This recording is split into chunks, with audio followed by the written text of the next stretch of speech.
Polina, first of all, I just wanted to thank you for making the time. Anytime. I'm excited.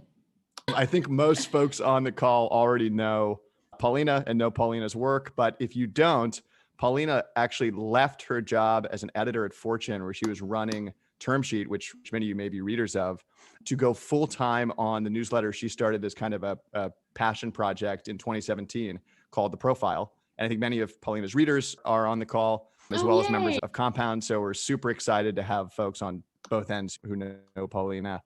And today, earlier this year, she posted a blog post that really got a lot of traction on a lot of the lessons she's learned since leaving Fortune and going full-time on this newsletter. And I'm just so excited to talk to Polina about that experience, because I think a lot of folks maybe have similar ambitions or considering, what can I do with my own writing online? What can I do with my own passion project and publication? So that's what we're going to talk about. So Polina, thanks again for making the time.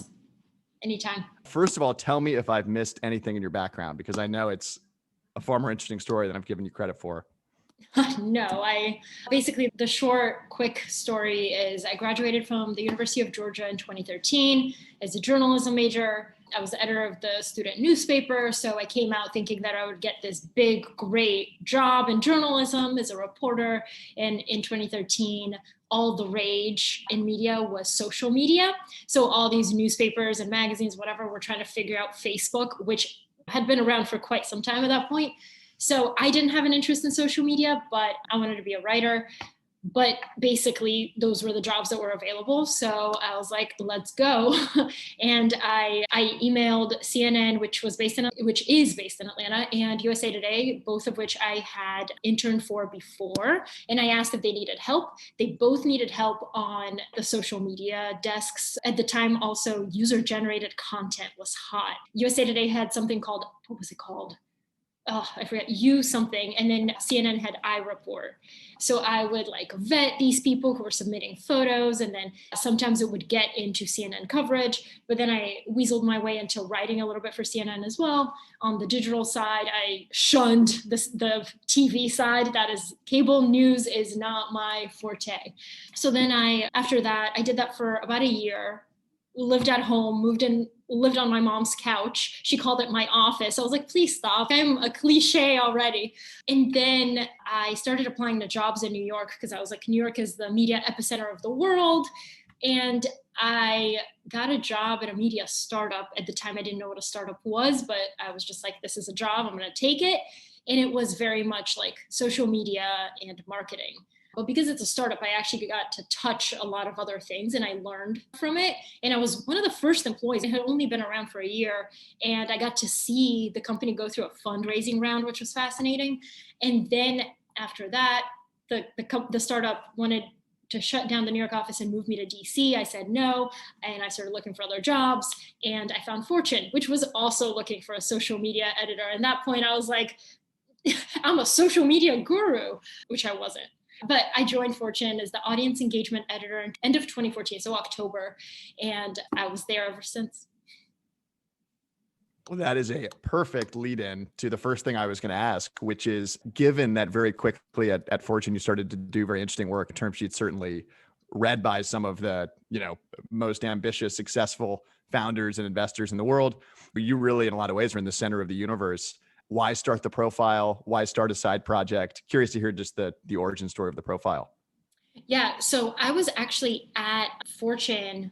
So I was doing social media as the audience engagement editor. Then I got bored with it. So I submitted a proposal that we needed a new section called Fortune Venture in order to appeal to a younger demographic. So like millennials who wanted to start businesses. Fortune at the time was very much focused on Fortune 500, big corporations, much skewed, much older. So I was like, there's younger people who want to know how to start a business. Let's play there and see what we can do. So it happened. We started a section called Fortune Venture, and it was me and 3 other people working on it.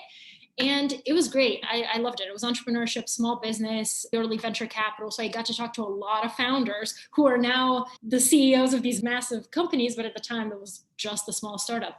And while I was doing that, Oh, Laura's here. Okay. So my coworker, Laura, she introduced me to this world of the really well-reported profile, the long form profile.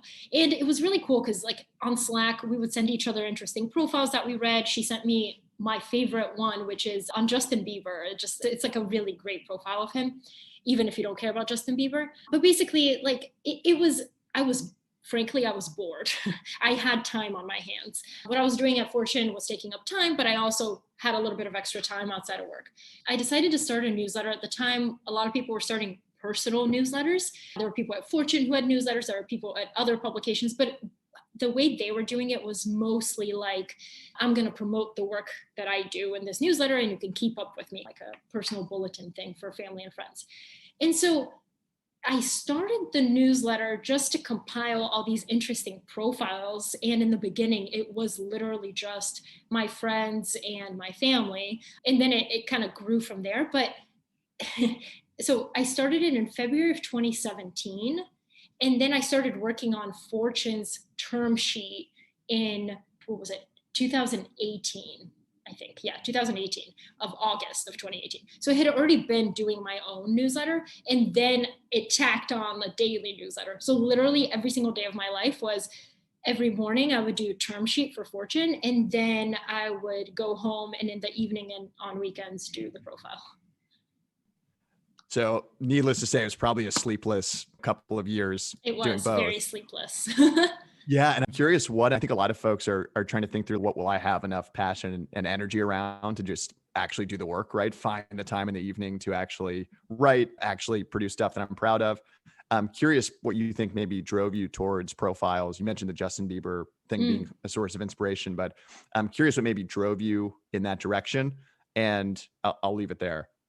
Yeah. So for me, when I was in school, I never liked history. I took world history, US history, all kinds of history, and I never enjoyed it. And now that I look back, I think it's because the way we teach kids history is through these like abstract concepts. It's rarely through the eyes of the people. And there was one year, it was my senior year of high school, I took European history. And that class was more of a self-directed study type class. And I always chose a person that was indicative of that period of time that I could learn from. So I think, for example, in the future, our grandkids are going to study COVID. And there is a very easy way to present what COVID is with facts and concepts without mentioning people at all. But you realize that the way COVID affected me is very different than the way it affected a single mom with 2 kids who just lost her job. It's just, you can't understand a point in time or any sort of event in the world without understanding a personal perspective and of somebody going through it. I think this pandemic has really shown us that everybody experienced this in a very different way and it affected you in a different way. So that's how I felt. Like I've always enjoyed learning from people, and the things that always like stick with me are people's experiences and the way they deal with conflict and challenge and adversity versus somebody just telling me these like abstract ideas that I have to remember, memorize, and then repeat on a test. Totally. And I know I think you recently did an interview with the Humans of New York, Brandon. And I thought that he's another great example of someone who really gets to the story and the human experience behind something. I just think you could read about fentanyl deaths or something in the US, but it doesn't really mean much if you don't know the stories behind the people affected or impacted. Exactly. You mentioned earlier that you wanted to make sure your newsletter was maybe interesting beyond just your friends and family. So I'm curious how you've thought about choosing profiles and really creating content that you think will be valuable to an audience outside of people that maybe know you personally. Yes. Okay. So in the beginning, I started the profile with the idea that I would write something personal up top. It would still be a personal newsletter in that I would write something personal up top, and then I would list the profiles that I found interesting that week. What was interesting is that I didn't go into the newsletter having done a bunch of research. Now looking back, it looks really intentional, like the fact that I did the profile and not just long form, or there's already long form, long reads, the Sunday, what's it called? The Sunday long read. There's a bunch of these newsletters that give you well-reported long form features, but there isn't one, or there wasn't one that was specifically focused on profiles, like companies and people, because there's a lot of really great features I read on a weekly basis that have nothing to do with people, so I just don't include them. And the idea of it was, when I started it, I had been subscribing to other people's newsletters, and at the time I had my little personal thing up top, then a GIF, and then the profiles. And at some point, a few people were like, maybe lose the GIF, like it doesn't make sense. And I was like, what do you mean it doesn't make sense? All the newsletters that I read have a funny GIF in there. Okay, it did not make sense. As the profile got bigger, and my first newsletters that I sent are still online. I cannot figure out how to get rid of them, but at this point I don't want to, because you can see them, and how juvenile, not only was the writing juvenile, the tone was bad. Like it was very like condescending, like just how I talk to I don't talk to my friends in a condescending manner, but just like casual and fun, and here's what I did, and sarcastic. And as I saw more and more people that I didn't know subscribe, I professionalized it a little bit. I still wanted it to be my voice though. And by the way, anybody who's writing anything ever, the biggest mistake you can make is try to imitate somebody else's voice. And I know that from experience, because when I started writing Term Sheet for Fortune, I knew it was an important newsletter. I knew I had to be very professional. It was going out to the most important investors and CEOs in the world. And there had been 2 authors before me who were really good at what they did and really understood the space. I was extremely insecure, 1, about my knowledge of the space, and 2, about the people that I knew, and all sorts of stuff. And also it didn't help all the pressure that I kept getting of like, you have some big shoes to fill. And I was like, great. So when I started writing, I tried to imitate their voice, and it came out not great because I'm not them. And people can see right through it. When you're trying to act really serious and whatever, like they know. Then when I over-rotated and I tried to be really fun, and they did not like that. So then finally I was like, screw it. I think it was one morning, I hadn't slept. I was really low on, hadn't had a lot of coffee. And I was like, I'm just gonna write like I write. And it resonated. And I think that is the biggest lesson that I've learned doing both the profile and Term Sheet, is that you have to find your own voice, because that's something that's authentic to you and nobody else can copy it. And trying to imitate other people will never work. Oh my God, I love that. We hosted somebody a few weeks ago who discovered some comedians early on. His big thing was that your material is the vehicle for you, not the other way around, which I thought was very profound. And I think, like you just said, our own insecurities can make us very tempted to copy other people who we hold in high esteem, but people can see right through it. Exactly. So I love that advice. I'm curious, as you started to expand beyond your, immediate circle of maybe friends and family, colleagues, when did you start to maybe get an inkling that this thing could really maybe be a standalone publication, that there may actually be a business behind this, given that maybe you didn't start with that intention? Yes, it did not start with that intention at all. I never thought that I would be quitting my job to work on a newsletter full time.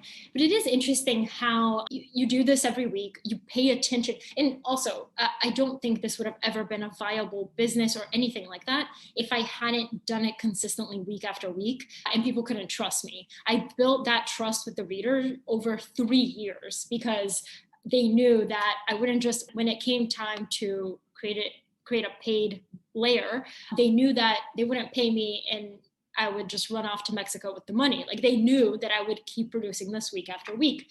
So I did it for 3 years. And then I started seeing a little bit of Substack started like rising in popularity. A lot of writers were making a good living on Substack. And then in January of 2020, I was on the subway and I read an article on Andreessen Horowitz's site, written by Lee Jin. I don't know if you've interviewed her here, but she's great. And it wrote something like, she wrote something like, you don't need 1,000 true fans, how about 100?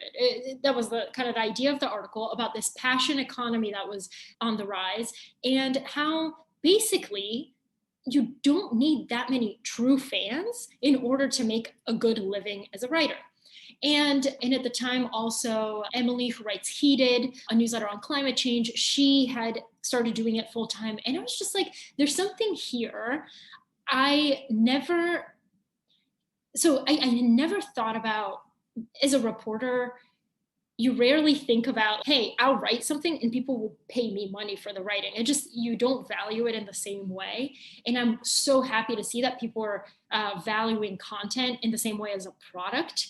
So I started thinking about it in January, and I kept going back and forth. I was like, at the time, so in January of 2020, I only had 10,000 subscribers on the whole list were 10,000 subscribers. And I was like, I don't know if they would pay me for this newsletter that they've been getting for free for 3 years. So then I decided to experiment. This is again in January. I added a paid layer, and the paid layer was 2 extra sections. It was one on audio and one on video recommendations. So documentaries, podcasts. I never wanted the profile to feel exclusionary. I didn't want to say, oh, you've been getting this thing for 3 years and you've been with me for 3 years. I'm just going to say pay or leave, basically. I always wanted to be additive. So I wanted to add sections instead of subtract. And I started testing it in January. It was going well. And then I think it was like March, I basically sat down because I am the last person that is a big risk taker. I'm very anxious. I'm very type A. I want things to be certain, but 2020 has taught me that nothing is certain. I sat down and I looked at the growth and I did the math. I backed into how many paying members of the profile do I need to match my salary at Fortune. About to make a joke there, but I didn't because this is being recorded. So I backed into that math and I found the number, and I was like, you know what? This is not an unrealistic number. So it basically was like, okay, week over week, how fast is this growing? How many months will it take me? I had that number in my head, finally pulled the trigger and left Fortune March 20th of 2020. And then so if I show you a chart of the profile, the total list, starting in February of 2017, it's pretty flat. It looks like a very flat staircase.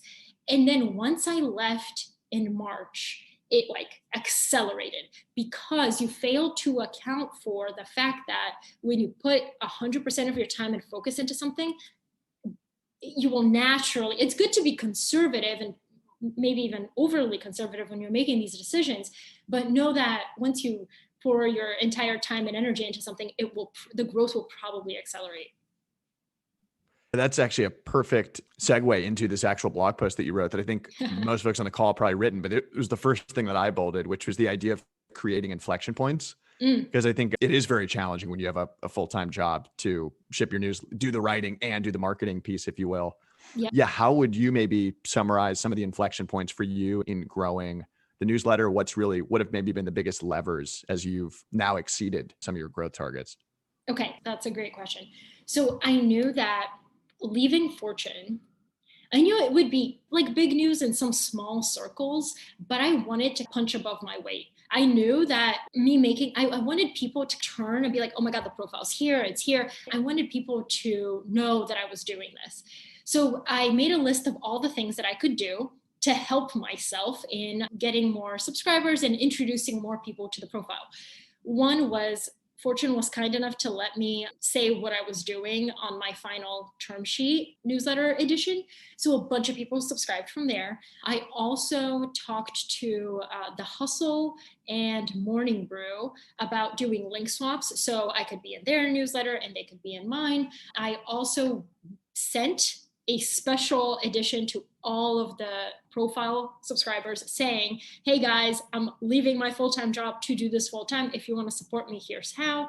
And tweeted it, Facebook. I asked a bunch of, I literally texted a bunch of friends that I have that subscribe to the profile and asked them to share it that day. Unfortunately, that day I was competing with Governor Cuomo's announcement that New York City was going into shutdown. But still, even with that, a lot of people found the profile and subscribed, and it was great. Who was it? I think it was James Clear who said, you can attract more luck simply by telling people what you're working on. I think so so few of us do that. We just think if I leave, people will naturally figure it out. No, tell the world what you're working on, and you'll be shocked at how many people are willing and want to help you. God, I love that. And especially in the age of the internet, there's just the only friction is self-doubt or being nervous about doing it. Because I've certainly found that to be true as well. It's amazing. Even just the slightest effort to announce things you're working on can create this kind of gravitational pull.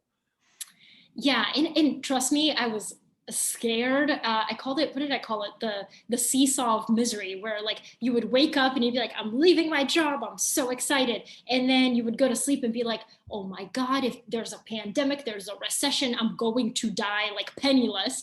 And so you're constantly like this, but like the most soothing thing to the brain is to just make a decision one way or another.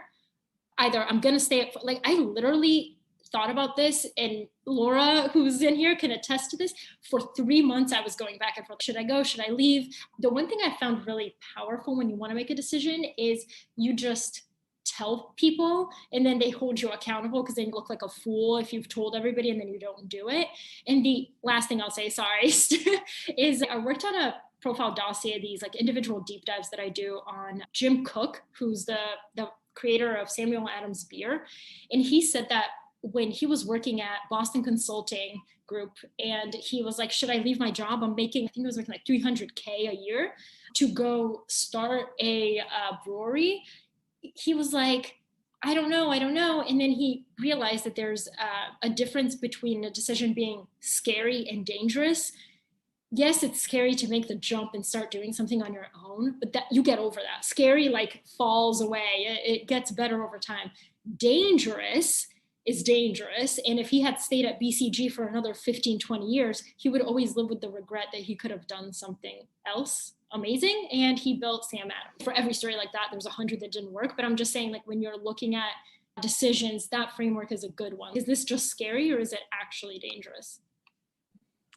Beautifully put. Yeah, and I know. And as long as you're doing something generally productive and interesting, it's hard to imagine. There's probably much more of it seems scary than it is actually dangerous. You'll still be a credible person with plenty to offer, even if your thing flops. Yeah, totally. So one thing I'm really curious about, I love the point you made about how much more energy you can put into something when you really go all in. And one thing I'm curious about is how and this was in your blog post, how you've thought about adding more value for your audience, how you've thought about creating value for your readers, and maybe even how you've thought about the business model of the profile. And it's a bit open-ended, but I'm curious how that thinking has evolved over these past few months. Totally. I think that, so first of all, you have to constantly be testing, right? If you have a subscription model, play with the price. Is this too much? Is this too little? Like you always want to, when you don't know the answer to something, ask your readers, ask your clients, your consumers, etc. The other thing is that I've always thought about, I will set the price for the profile, which right now is $10 a month, $50 a year. And I will constantly keep adding value for the people who subscribe, who pay me money. I do not want to charge them more. I just want to keep adding value behind that for that. Yeah. Premium. So that's a good question. The way it's evolved is, in the beginning, I noticed all these people calling them paying subscribers. And to me, they're not really, what I'm offering is not really like a subscription that you pay for. What I'm offering, in my mind at least, is a membership. So when you become part of the profile, you become part of a community. Like, we have a chat where all the profile readers talk. I do events where we do virtual meetups. Back in the day, we used to do in-person meetups. You get access to things like the profile dossier, which comes out every Wednesday, and it's a deep dive on an individual person. I respond to literally every single email I get in response to it. I have some really interesting conversations. So to me, you're not just the subscriber, you're a member of this community. And what's the difference of being a member to the profile versus being a member of the New York Times? So the key is, I've thought about it more as like, how can I offer more value for this membership versus creating more content? I don't think the answer is create more content, because over time it's just kind of like you get overwhelmed. You can beat the reader over the head with too much content, which is something I'm thinking about right now. And the question is like, what can you do that offers value in the long term that doesn't necessarily require you to touch everything or to be part of every conversation? How can readers self-organize to create communities in their own cities, etc.?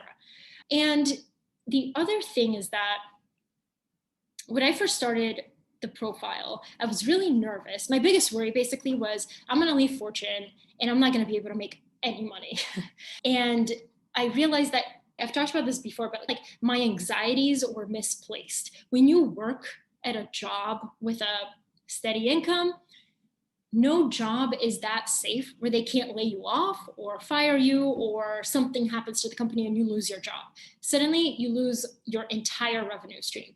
When you have something like the profile or any other project, you're able to diversify your revenue stream. So in terms of like, in the beginning, I only had subscriptions. So people were only paying for a subscription to the profile. But then I've done licensing deals with other media companies where they pay me to use some of my content. Then there's also advertising. If you want to have somebody advertise in your newsletter, there's, oh my God, I'm missing one. Oh yeah, there's freelance. Basically, I freelanced a piece. I wrote a piece for The Hustle. In exchange, they paid me and they included the profile in their newsletter that goes out to 1 million people.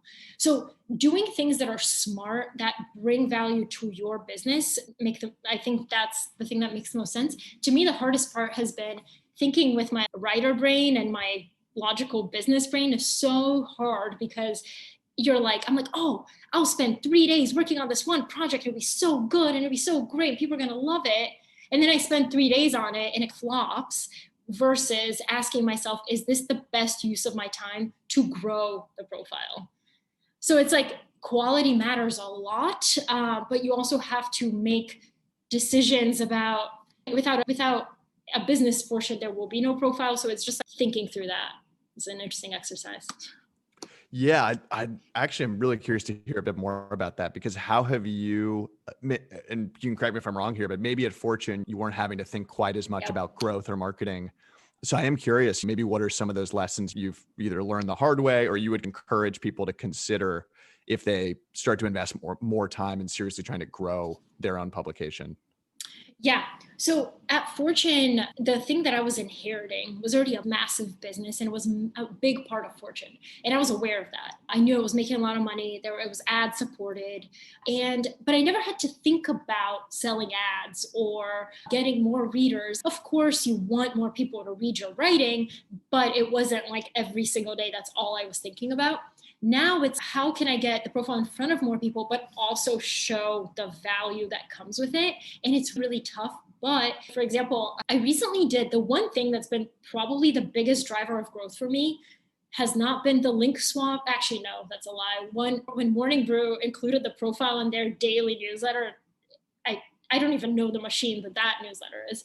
But what I did was basically when you have a Twitter account or any sort of social media and you promote your work constantly, people see it, but after a while, those people are following you. They know your profile. Like they know you work at whatever company. It's very hard to break out of your little network. A few months ago, I think this was in April, I just had some time and I was like, I wonder if this will work. So if people will actually participate. So I tweeted, I've read thousands of profiles on interesting people and companies. Let's play this game. Just give me a topic or an idea and I'll respond to each of you with a profile that relates to it. Oh, of course, there were the people who were like, Red Solo Cup. And I was like, of course. But then I actually had a profile for the heir to the Red Solo Cup empire.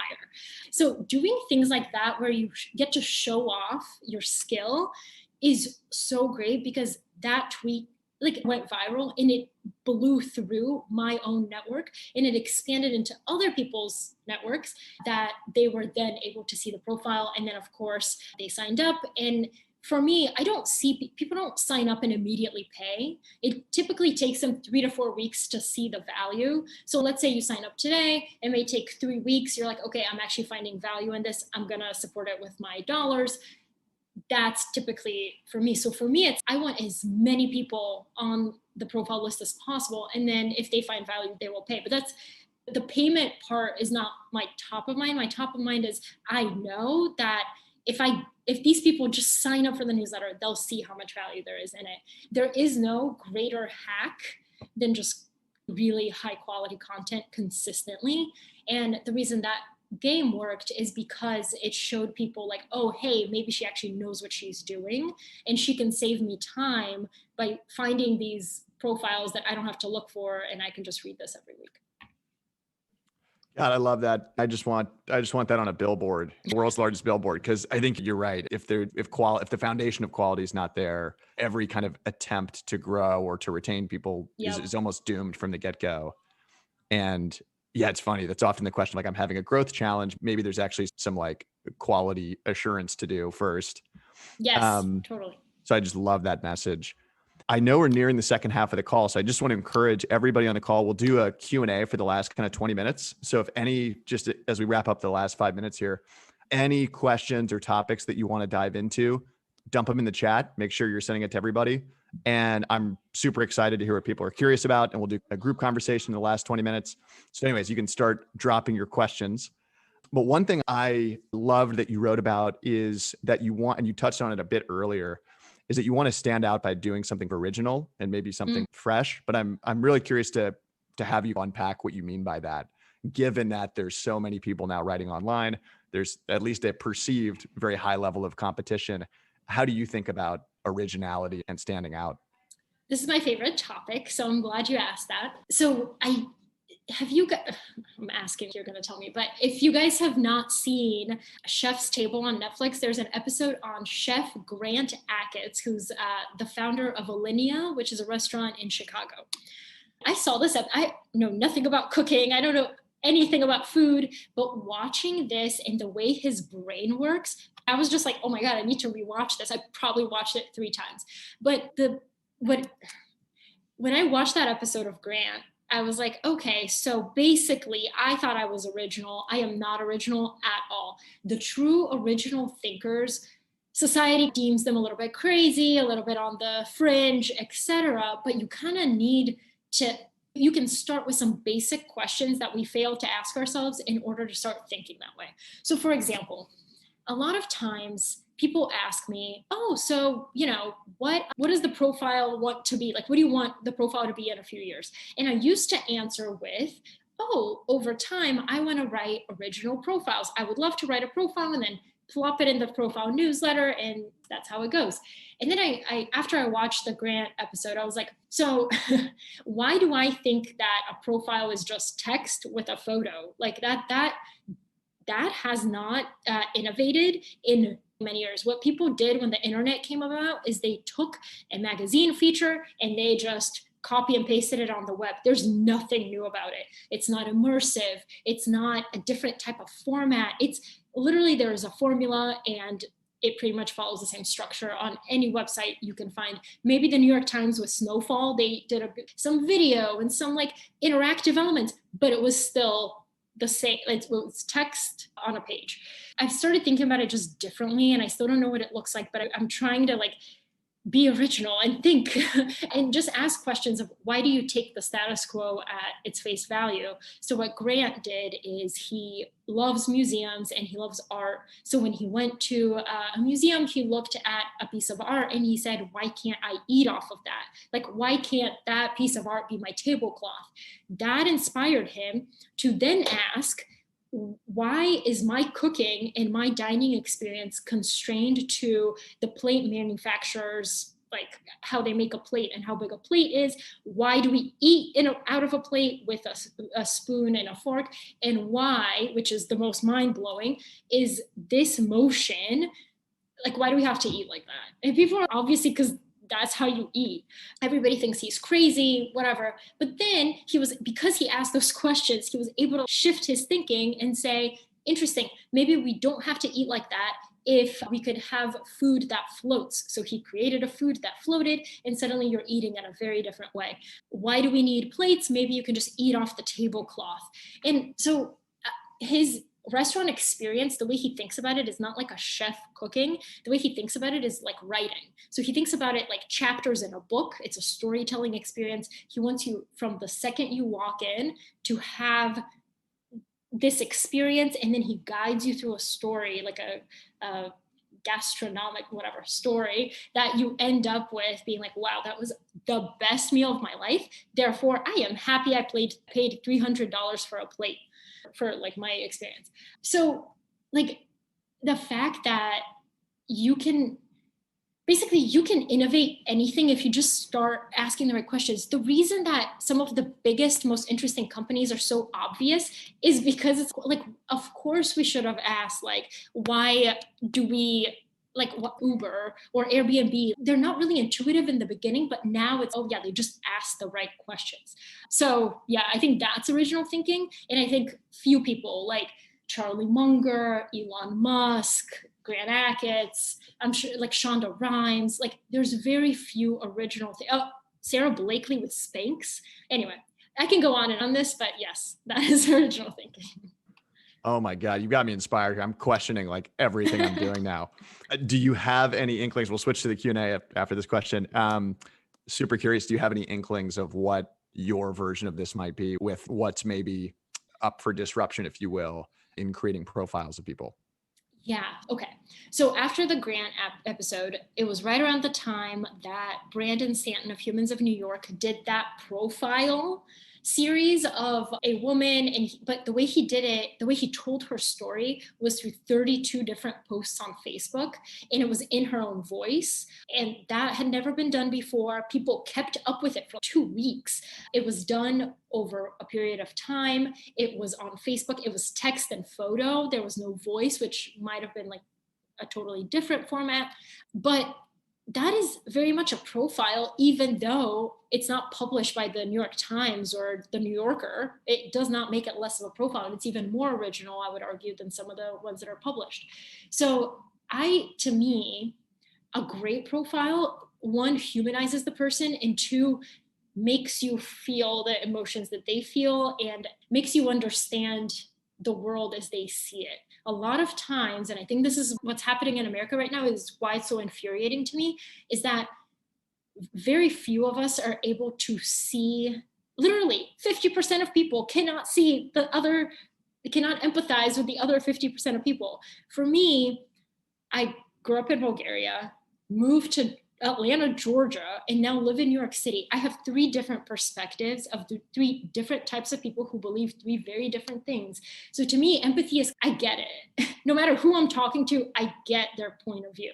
So a profile, I think, immerses the person into the story in a way where you can't help but understand that person's point of view, even if they disagree with everything you believe in 100%. That's why I just really think that if we had more of that, maybe like people would understand each other more and get to see each other's perspectives a little bit more. So immersion and probably voice is what I'm playing with, but I don't know yet. My God, I'm like so excited to follow along because I think, yeah, we're just in the first inning of all these new media forms, and I'm super excited to see where you take it. It is officially Q&A time, and I'm sorry I've cut into it a bit, but Sarah Campbell, if you are able to unmute, we will have you kick us off here. Sure. Thanks so much, Polina. This is really great. I'm a fan of what you've been doing. And also a bulldog, so go dogs. Yeah, that's awesome. But yeah, I was wondering, so I noticed like the way that you're obviously still on Substack. I've also been on the platform for a while, so I have started to think a little bit more and more about using that strategically. And I noticed that you set up a landing page for when you go to your website that then leads to Substack. And I just was wondering like what your thought process was there, if you think you're planning to stick around Substack, or like how you're making the most of that. Yeah, so before Substack, because I started in 2017, which was before Substack, I tried 3 different email providers. It was TinyLetter, MailChimp, and something called, what's it called? I forget this every time. It's okay. Some crappy newsletter provider. And all of them, not only did you have to pay every month to use it, but also the biggest complaint from people was deliverability. They kept getting it into spam. Some of them didn't even get it. And it sucks for me because here I am like trying to build trust with the reader and they're like, I'm not receiving it. That played a big role when Hamish emailed me, who's one of the co-founders, and he was like, hey, I subscribe to the profile. Would you be interested in moving over? I was like, no, I am tired of these like crappy newsletter providers. Like I've tried 3 of them. I don't think this is any different. Over time, I heard stories of this is different. So I decided to try it. And it was very appealing to me that you didn't have to pay a monthly fee to use it. So I started using it in 2018. And I'm so happy with it because of the deliverability. Very rarely do I have somebody who says it's consistently, I'm not getting it, which is very important if you have a paid newsletter. The other thing I get asked about is, oh, they take 10%. Yes, but if like I am hyper aware that my strength is writing. My strength is not designing. It's not trying to figure out the back end of whatever, like a news, like I just want to write. And I know that if I was to do all those other things on my own, I would pay somebody probably what it would end up being, whatever they take. So for right now, the amount of money that I'm making, it makes sense. The reason I have a landing page is because on Substack, when you go to the profile.substack.com, you just get a bunch of text, previous issues, etc. But there is no like, here's what the profile is, and it just lays it out nicely. So again, if you go to readtheprofile.com, you'll realize, oh, maybe Polina's not really a designer because I made that on like Squarespace. It was just important to me to have, here's what it is, here's what I like to do with it, and here's where you can subscribe. But I think over time, Substack will probably get even better and you might not need a separate landing page. And the thing is that the reason I like Substack is because I think they're figuring out exactly what most writers' fears are when they leave a job like Fortune, the New York Times, Forbes, etc. Because there you get legal help, you get health insurance, you get all these things that you never had to worry about, ad salespeople. But I think that the direction that Substack is going in is to give the content creator all that support. So the only thing they have to do is write. Thank you. That's super helpful. Yeah. Fantastic. I think, Brendan, you are up next if you want to take the floor. Sweet. Thank you. Yeah. So I'm curious how much time you spend thinking about your audience and writing for them. And like maybe also like over a 3-year span, thinking about like your future audience. And I want to write for people that might subscribe in the future, like kind of the persona that you want to be writing for versus just writing for yourself and following your own curiosities. Yeah, that's a great question. And it's one I think about every day. I still remember when I first started writing term sheet for Fortune, I spent too much time thinking about who's reading it. I spent way too much time being like, okay, but if I'm an entrepreneur in the early stages, I may not agree with this, so maybe let me change it. And it just became like a watered down, no opinion piece of crap. So I decided that with the profile, I trust that because I've always been myself, like with the profile, I've never tried to imitate anybody else. I've never tried to pretend to be somebody I'm not. I've always included things that were interesting to me. And I find that by including things that are interesting to you, you attract the types of people that also find those things interesting. Recently, in the last few weeks, somebody unsubscribed from the profile. And the reason they gave me was interesting because I always read the feedback. I want to know why. And they said, I signed up because I read you at Fortune when you did term sheet.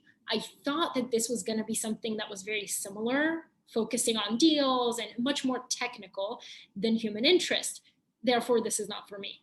And so I don't know why it affected me so much, but I was like, damn, am I missing a big piece of people because I focus on Brandon Stanton and people like that versus hardcore investors and technology, et cetera. And then I was like, I think the content dictates who it attracts. So yes, maybe he's not interested in that, but there's other people who are interested in the human interest element and the tech and the business. So it's really hard to kind of think about that. But when I write, I hate saying this, but I never actually think about anybody reading it. It's really strange. When I write, it's just for me. And then I think about, oh, wait, okay, so maybe should I change something? But most of the time, I find that my best writing is when it's for me and then people like it. Obviously, you should keep your audience in mind, but the way okay, so for example, in the profile, I have 8 or 9 profiles every week. There's one that's the highly recommended one. That's purely the one that I found the most interesting that I think people might enjoy. I put highly recommend next to that one. There's probably been 2 to 3 times in the history of the profile where the majority of people, when I look at the stats, have clicked on something else. And that tells me, oh, okay, so they didn't agree with what you did. And I try to figure out why. But yeah, I think a lot of times people don't know what they want. So the way you figure out what they actually want is to look at the data. So I look at that a lot, but I also trust my own instincts. Love it. Thank you. Super helpful. Yeah. I love that. Next up, I think, is Padmini. You are welcome to unmute. I think you maybe had a couple, so feel free to take the floor. Cool. Thank you. Thank you so much, Polina. I feel like I've learned so much from these 45 minutes. So thank you for taking the time. Of course. So my first question is, I'm so inspired by your story of how you left your job to pursue a passion project, and it seems amazing. But I was wondering if there are any downsides, or if you've discovered any downsides to leaving your job and doing this. So if I'm completely honest, I thought when I left, okay, this is what happened. I left, my last day of Fortune was March 20th, but technically my last day of the office was the previous week because they made everybody work from home that last week. So technically I spent my last week working from home at Fortune. But when I packed up my stuff and I got on the subway, I panicked. I was just like, oh my God, what have I done? Because to me, if you had told 21-year-old me that I would be working at Fortune magazine, I'd be like, get out. Like it's incredible to me. I would never want to do anything else. And I was leaving for a newsletter and I had this panic attack. I called my mom and she was like, it's going to be fine. Calm down. I was like, okay.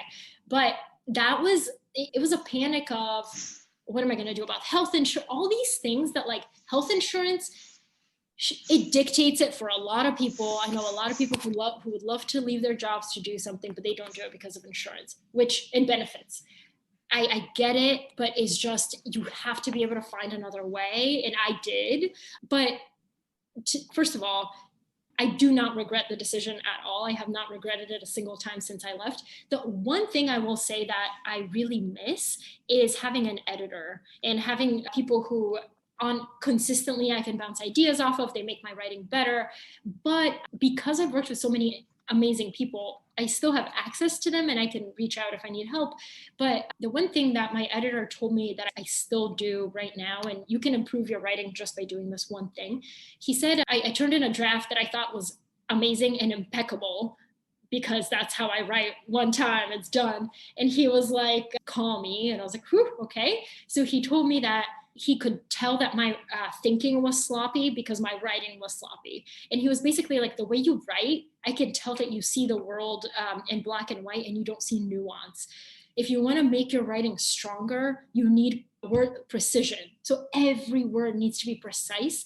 And you'll find that the most attacked pieces of writing online are the ones that use generalizations, the ones that are like all Trump supporters, all Biden, whatever. It's false because that's not how the world works. Not everybody believes the same thing. There's nuance, there's layers to people. People have had experiences. You need to be able to show the nuance in your writing.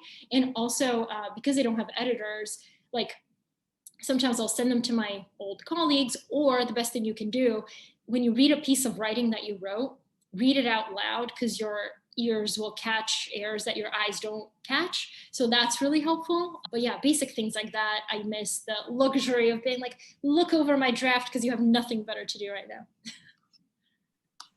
Cool. I had another question, but yeah. I think some more folks have questions. Is that okay? Oh, you're welcome. Please ask your other one because we'll have Jen go next. I think we'll have time. And I can stay on a few more minutes. Okay, cool. I'm curious, from pursuing your passion project the last 6-7 months, what have you noticed? Are there any changes you've noticed in yourself and just your attitude towards life? Did working on this kind of create ripple effects that affected other areas in your life? Yeah, I just know that I need structure in my life. And I think a lot of people do, especially at a time that's so uncertain. In the beginning, I was really nervous. I was like, I can't believe I just quit my job in the middle of a pandemic. Who knows what that'll bring? But I think a lot of people's brains changed because you realize that no matter what, how much you've planned, it, it's never going to turn out that way, basically. To me, the only thing that I could control was structure and discipline in my own life. And the way that I pass that off to the reader is that when you subscribe to the profile, you're going to get this thing every single Sunday. I'm not like, I could be dying and I will still try to get it out. That kind of promise becomes a vow, and you realize that you feel better because you're able to provide some sort of normalcy for other people, but also you feel better because you have structure in your life. So the way I structure my days is that Mondays and Tuesdays are reserved for working on the profile dossier, which comes out on Wednesday. On Wednesdays, I typically do like panels, or I do other projects or things like that.